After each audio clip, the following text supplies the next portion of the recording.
In 2016, we marked the 20th anniversary of officially celebrating Black History Month in Canada. We can do that thanks to the work of the first Black woman ever elected to Canada's Parliament. It was Jean Augustine's bill that gained national recognition for Black History Month, and it passed unanimously in 1995. And the former Member of Parliament for Etobicoke Lakeshore joins us now for more on this. Hi, Jean. It's good to see you again. It's good to see you, too. I'd like to know when you decided that getting national recognition officially for the history that Black people have contributed to in this country was important for you to do. I think we have to go back in history, and we have to go back to the point where I was a teacher, a classroom teacher, teaching social studies. And being a Black woman, a Black teacher, knowing so much about the history of my colleagues and others who were in the Black community, and seeing nothing in the textbooks, I felt that at some point in time, someone had to address curriculum, that things should not be in the footnote along the margins, but should be integrated into the teaching of Canadian history. Now, you weren't from Canada. You were born in Grenada, right? I was born in Grenada, one of the most beautiful islands in the Caribbean, if you have not been there. But you still found that when you were teaching the curriculum here, it offended your sensibilities to see so little about Black history? So little, because I wanted to learn about the Black presence in the Canadian mosaic. If there were some kind of official recognition, what did you feel that could achieve? Well, I thought what it would do at some high level is really to give the nod to the fact that African Canadian history is Canadian history, and that information about people of African descent, about African Canadians, and the contribution to Canadian society, if high-level recognition was given to that, then it meant that I, as a classroom teacher, can teach it, and that there could be conversations about it in Canadian society, and it would be not something that you were not quite sure whether you should, whether you could, whether it was impolite. Did you think it would change school curriculums across the country? I was hoping. And has it? It has. In as strong a way as you'd hoped? Well, of course, when you're an activist, you want things to happen like yesterday. Yeah. But in the province of Ontario and in the province of Quebec and other places, you go to their archives, you go to the curriculum writing, you go to the different avenues in which information is passed on the shelves and whatnot, and you see work by African Canadians, information on African Canadians, and the participation and contributions of African Canadians recognized. Can I just follow up on that term? And I don't know if you check your own Wikipedia entry, yes. But it says under your name in Wikipedia, the first African Canadian woman elected to the Canadian House of Commons and the first to serve in the federal cabinet. And I guess I wanted to ask, first of all, do you self-identify as a quote-unquote African Canadian? Yes. You do? I have to identify as an African Canadian simply because I am African Canadian. Well, but you're from Grenada. Yes. So that's the Caribbean. That's the Caribbean. What do you think where do you think the people, the Black people from the Caribbean come from? I mean, we're going back to our roots, the descendants. But you prefer that term to say Black Canadian? I use both. Both, I'm okay. Black Canadian or I'm African Canadian heritage. Okay. I just wanted to clarify that. Yes.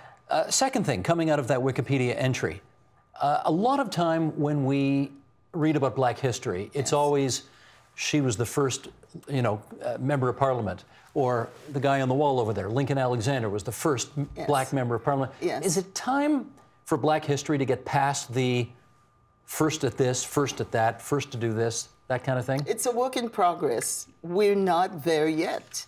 Remember, when you say 1993, I was the first African Canadian woman to be elected to the Parliament of Canada.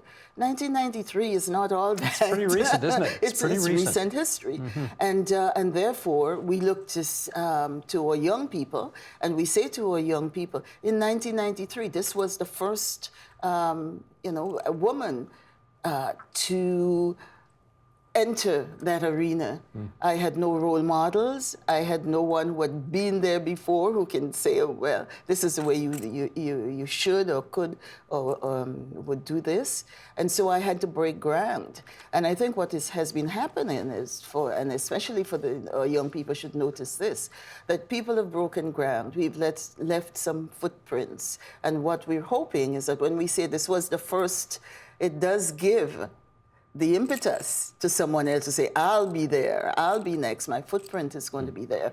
So we have not yet gotten to the point where we can say, forget about first. Okay. It is a work in progress. I think that pride you just expressed, actually, is manifest in a clip we're going to play for you right now. I don't know if you know Andre Demise, but he's got a podcast called Canada Land Commons, which he co-hosts with Desmond Cole. And they had a discussion on Black History Month last week on this program, in which he had the following to say about that. Let's roll it, please, Sheldon. It's a point in time for us to make history, not just for us to reflect on history. I think the notion of Black pride has been so pressed out of Black people for so long, and I think it's now becoming acceptable for us to say, you know, I'm Black and I'm proud. That's becoming a thing again. Does that resonate with you? Definitely, definitely.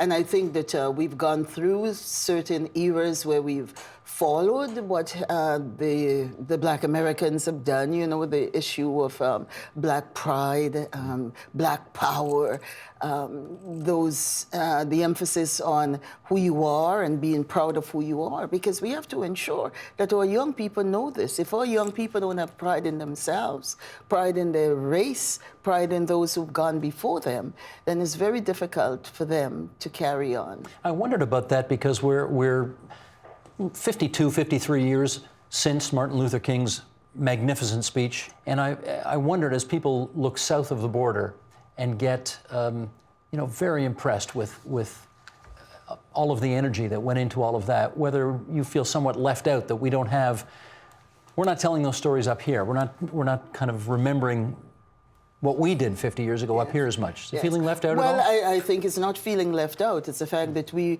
realize that our history is missing so much.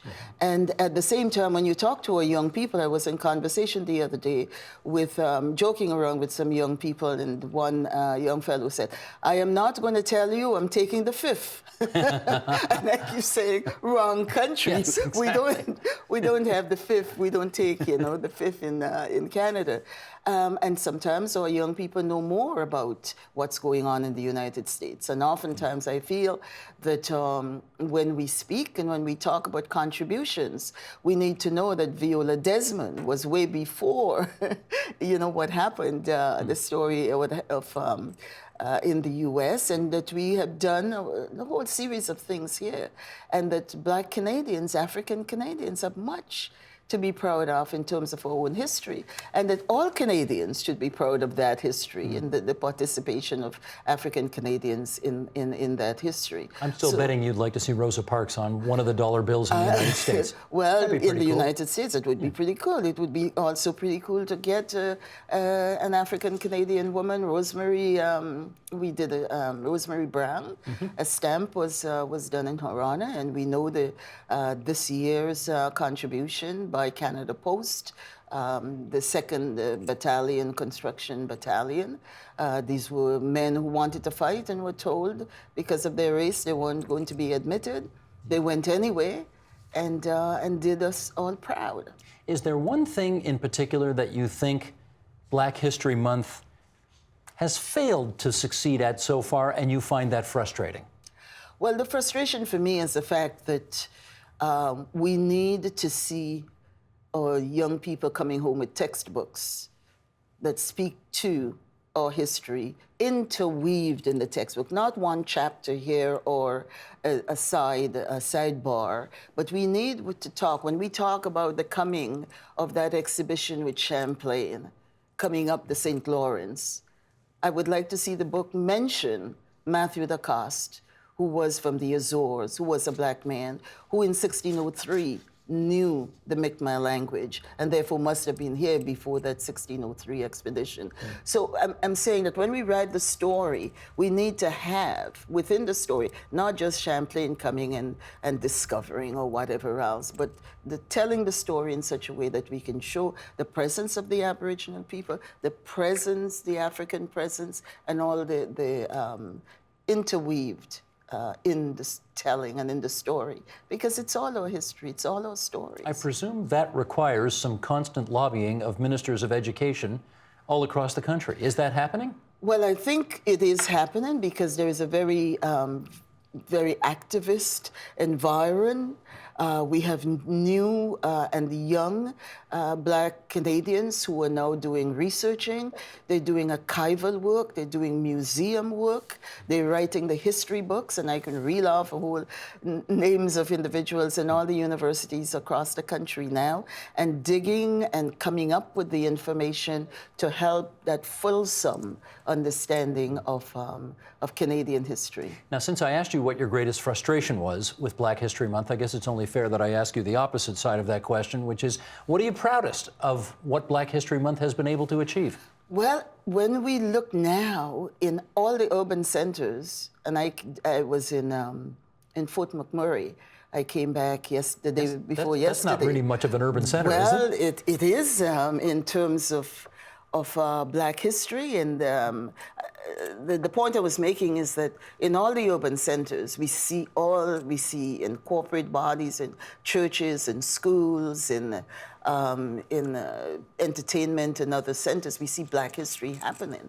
But when we have a place like Fort McMurray, where the mayor and the entire city became engaged with the African Canadian community there to celebrate Black History Month, we know that that information and that knowledge and that recognition of the contribution of people of African descent is recognized all across the country. Okay, I'm getting your point now. So, I mean, obviously, Black History Month is a big deal in the big cities of the country, but the fact that in a place as remote as Fort Mac, they're recognizing it, that's progress. That's progress. I'm getting it now. Okay. Definitely. Having said that, what do you think we still need to be doing to make sure that every February, when this comes around, we do more?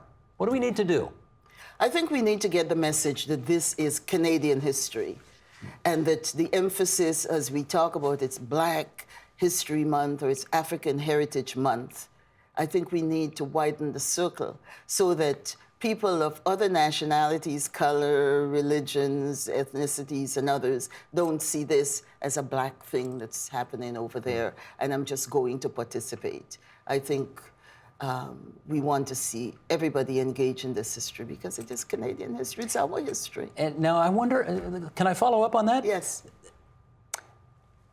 I get how African Canadians would see this as their history. Yes. Do you think you have a big challenge in trying to convince people who are not of African Canadian background that this too is their history? We have to make sure that that message is clear, that you cannot be living in Canada and talking about Canada and talking about Canada as a multicultural, multiracial, multi-ethnic, multi-religious society and not know all the bits and pieces that make up this multicultural society. And I think it's important that it doesn't matter what the background of the individual.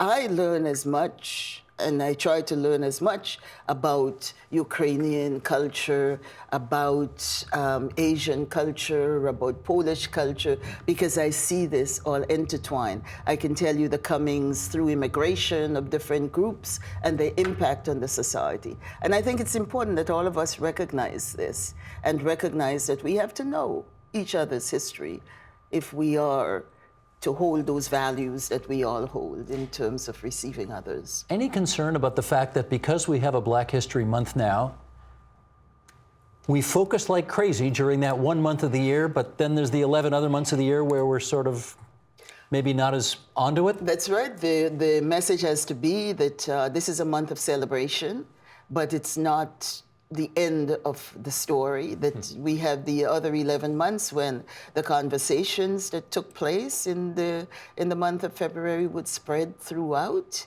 or discussions or way of doing things. I'd like to think that you take, for example, the banks who do essay writing contests and awards that are given out and tributes that are paid to employees in different corporate bodies in Black History Month, that would permeate through the entire organization, so that in November or in September or whenever, there is that recognition of who is in our workplace, who are our neighbors, who are our friends, and how their history relates to my history, relates to Canadian history. Congratulations on getting it done. Thank you. That's Jean Augustine, the first, I'm still going to say it, the first African-Canadian female MP in Canadian history. Thank you. Help TVO create a better world through the power of learning. Visit supporttvo.org and make a tax-deductible donation today.